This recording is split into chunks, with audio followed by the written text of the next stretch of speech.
Through a Guadalcanal jungle trail, an American soldier brings back his prisoner. On the long march, the captive is permitted to fold his arms rather than carry them overhead.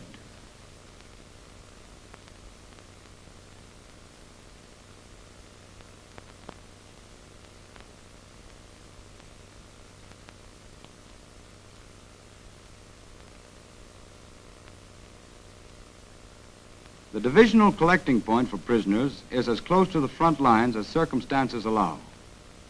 Note the two prisoners already waiting.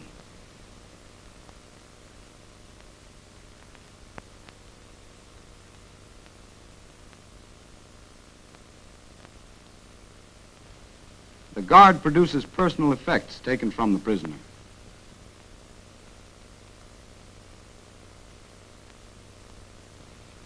Here is the customary flag autographed by friends of the prisoner, as well as diary and metal knickknacks.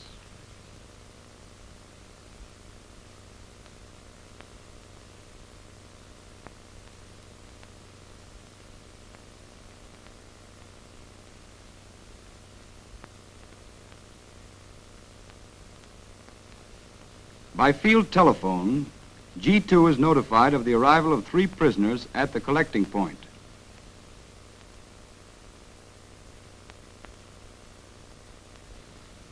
Pending arrival of intelligence officers, the prisoners are offered water and cigarettes.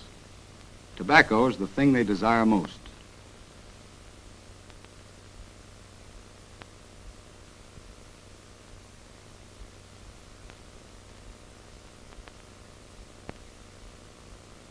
Interrogating officers arrive without delay.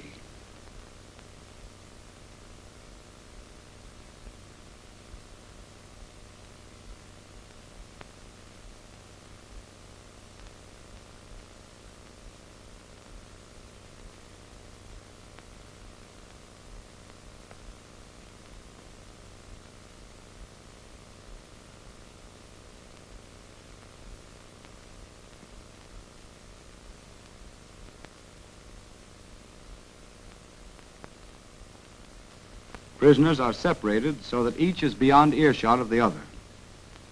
This preliminary questioning is handled with care.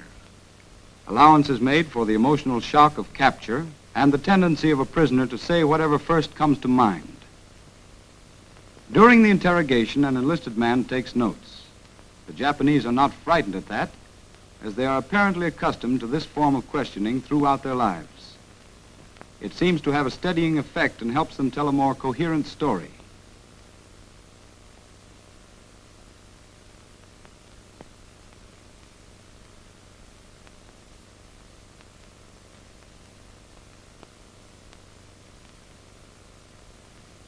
The prisoner identifies the articles taken from him at the time of his capture. There is the flag, diary,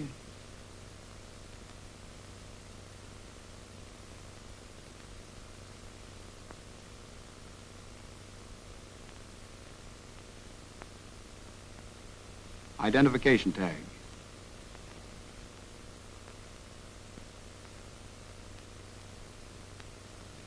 This interrogating officer illustrates the conscious effort to put the prisoner at ease. At this stage, only questions of immediate tactical value are asked the prisoner. The cigarette helps him talk.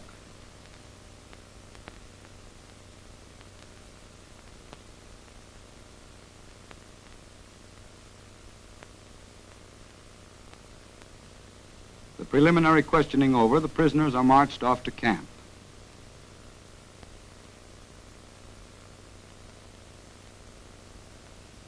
Before confinement in the prison camp, the military police register the names of prisoners and pertinent data in a ledger.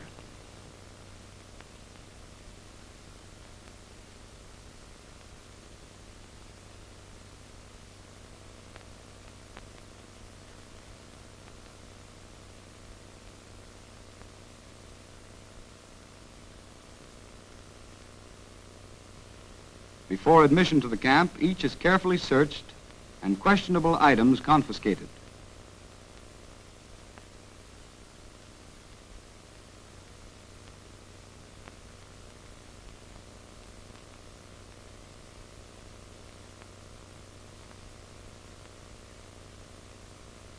first phase of processing has been completed.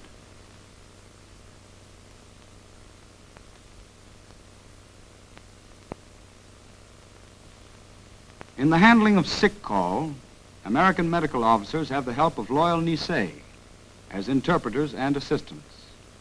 Wounds are dressed, diseases diagnosed.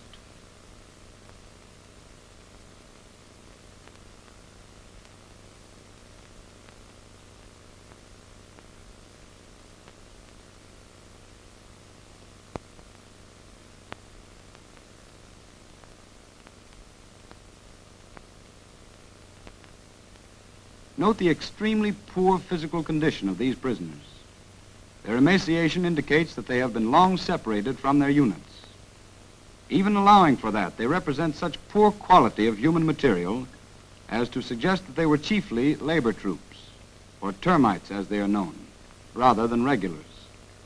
Their general bearing is not typical of the Japanese soldier.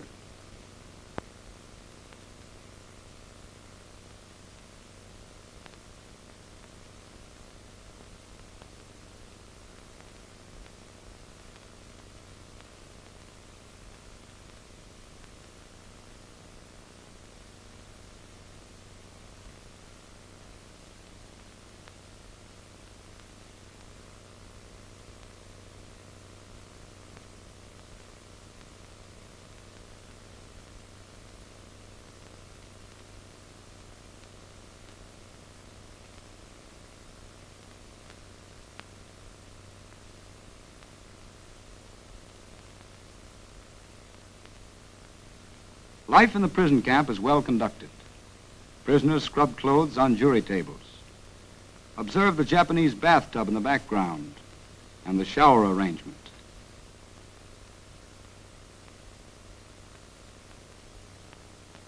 The barbering they perform for each other is more proof of long separation from their units. Japanese regulations forbid excess hair. They are set to work on camp construction, chopping kindling, or whatever else there is to do.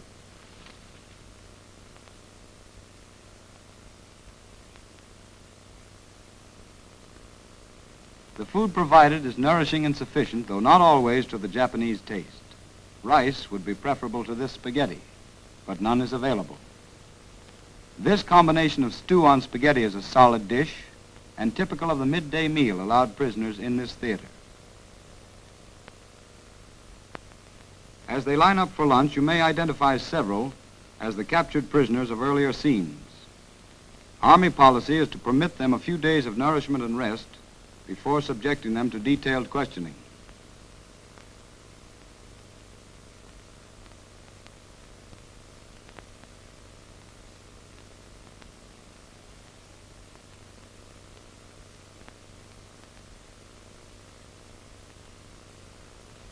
There is nothing unusual or exceptional in the treatment of these prisoners.